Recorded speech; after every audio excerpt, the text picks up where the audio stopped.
রুমিন ফারহানার বাড়িতে হামলা করলো বৈষম্য বিরোধী ছাত্র আন্দোলন। ভিডিওটা দেখেন। গালি গেট ভাঙচুর করে গেল। তারা বলতেছে এই রুমিন নোংরা একটা গালি দিয়ে মাগি তুই নাম নিচে এক্ষুনি আমার বাসার সামনে গেল। কি ভাবছেন এটা কি বৈষম্য বিরোধী ছাত্র আন্দোলন? ওরা হামলা করছে, এটা কাছে গালিগালাজ করে গেছে ওরা, বাড়ির সামনে এসে গালিগালাজ করে গেছে কি বৈষম্য বিরোধী ছাত্র আন্দোলনে ওরা? এবং গাড়িতে ধাওয়াও দিছে, সে যাচ্ছিল তাকে ধাওয়াও দিছে। ভিডিওটাও দেখেন।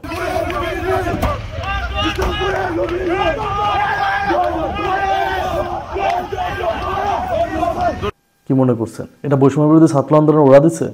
না, এটা বৈষম্য বিরোধী ছাত্র আন্দোলনের কেউ দেয় নাই, এটা দিয়েছে আওয়ামী লীগের গুন্ডা বাহিনী। এই যে আমাদের আপা বলছে না যে সে আগে নিরাপদ ছিল এখন নিরাপদ না, আগে যদি নিরাপদ থাকবে তাহলে তার বাড়িতে কেন হামলা করতে গেছিল ছাত্রলীগের পোলাপান? তাকে তো রাস্তায় নামতে হয় নাই, তার বাড়িতে হামলা করতে গেছিল, তাকে অকথ্য ভাষায় গালিগালাজ করছিল। এই যে ভিডিও দেখছেন না, এটা কিন্তু বৈষম্য বিরোধী ছাত্র আন্দোলনের কেউ এরকম গালিগালাজ করে নাই, এটা করছিল আওয়ামী যুবলীগ ছাত্রলীগের ক্যাডাররা। আর আমাদের আপা ওই সময় ভালো ছিল, আমাদের আপা ওই সময় খুব ভালো ছিল, আমাদের আপা শামীম ওসমানের সাথে খুব ভালো সম্পর্ক ছিল ওই সময়। মানে আমার কষ্ট লাগে, এরা কিভাবে ভুলে যায় রে ভাই, এরা 17 বছরের নির্যাতন কিভাবে ভুলে যায়?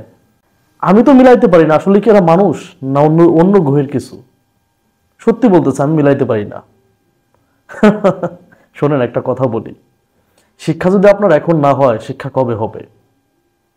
পরাজিত শক্তিকে ধ্বংস করে দেওয়া উচিত, তাহলে পরাজিত শক্তি আর মাথা চালাতে উঠতে পারবে না। এই আওয়ামী লীগ বাংলাদেশের মানুষের সাথে কি করছে এটা সকলের জানা।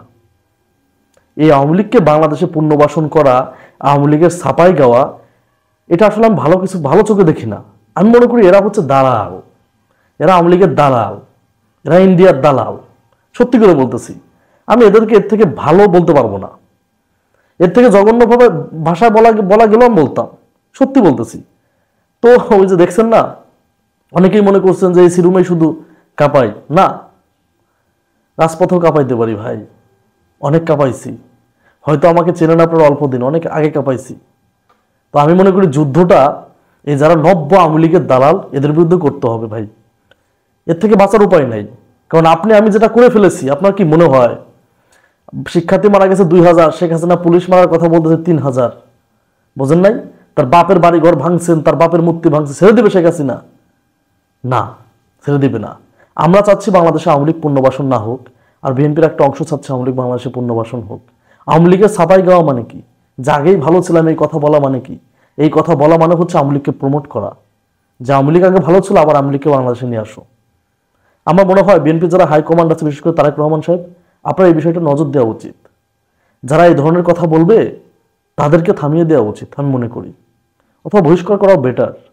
কারণ বাংলাদেশের মানুষের ম্যান্ডেট পাইতে হইলে, আপনাকে বাংলাদেশের রাষ্ট্র পরিচালনা করতে হইলে অবশ্যই আওয়ামী লীগ বিরোধী হইতে হবে। কারণ বাংলাদেশের মানুষ আওয়ামী লীগ বিরোধী। সো এদেরকে যদি এখন দমাইতে না পারেন, কবে দমাবেন? এখনই উচিত দমিয়ে দেওয়া, তা না হলে বিএনপির কিন্তু ক্ষতি হবে, লাভ হবে না। ধন্যবাদ।